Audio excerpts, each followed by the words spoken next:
many as 3 giant supercentres in the new year.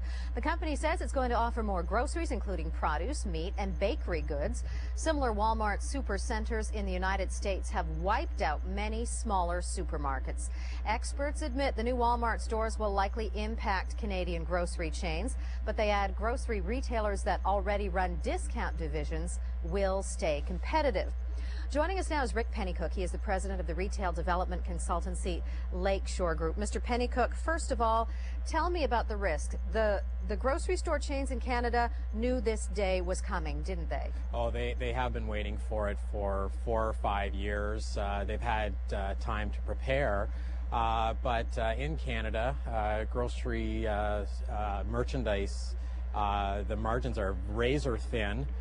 We pay very low dollar for our groceries, so there's not a lot of room to move. So when a powerful retailer like Walmart to a market that is approaching, the supermarkets are very worried about it because they will lose sales right off their bottom line. So why exactly do they want to come into a market that's approaching saturation? Do they do that because they know they can offer goods at such a discount that they're going to take over from everybody else? Oh, absolutely. They're confident in their retailing abilities, and they've assessed the players in this market and feel that they can cut into their sales enough to make their business profitable.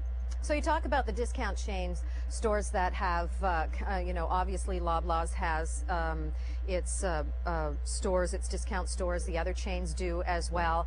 Right. Does that mean that the Canadian consumer benefits as far as groceries are concerned because the prices come down everywhere? Absolutely, but the prices are very low right now. So I don't think that the consumer is going to see a huge drop in prices when the supercenters are rolled. They will see is increased customer service, a better offering of non-food goods. Now, let's talk about the real estate here because obviously that's very important. Absolutely. Tell me about that aspect and why it is so important. Well, real estate is vitally important for retailers. If you don't have a good site, you don't have a good store. And there aren't a lot of good sites left over, particularly for a supercenter that requires 20 or 30 or even 40 acres. So there's going to be a real aggressive competition for the best real estate locations between the superstores and the traditional supermarkets, and it's going to be very tough. It's going to drive prices up.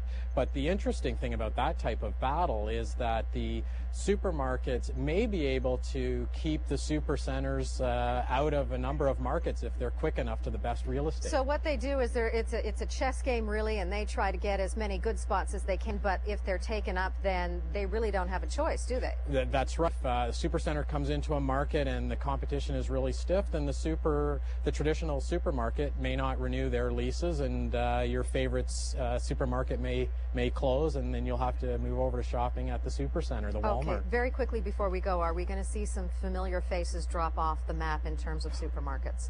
No, not as chains, but as individual stores, you will see closures, definitely. Mr. Pennycook, thank you so much. Great. Thanks for having me.